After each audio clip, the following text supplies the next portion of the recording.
សូមស្វាគមន៍មកកាន់ហោពេ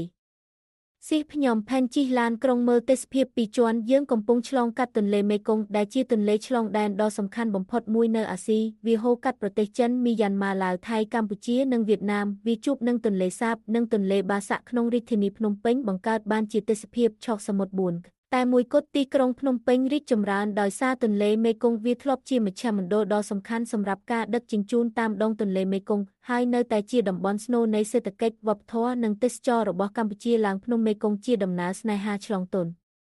លេមេគង្គនិងវប្បធម៌ខ្មែរអ្នកនឹងពេញចិត្តចំពោះទិដ្ឋភាពពេលយប់ដ៏អស្ចារ្យនៃទីក្រុងភ្នំពេញដែលជាគូចនៃទន្លេមេ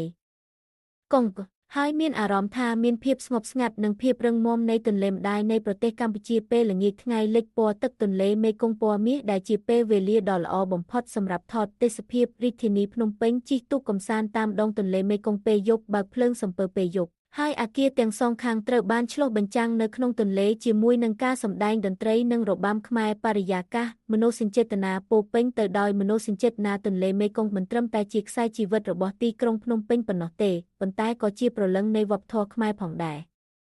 ពីភាពមមាញឹកនៃកោះពេជ្រទៅកាន់ភាពអស្ចារ្យនៃចំណុចប្រសព្វនៃទន្លេចំនួន3ចាប់ពីភាពឧឡារិកនៃព្រះបរមរាជវាំងរហូតដល់ភា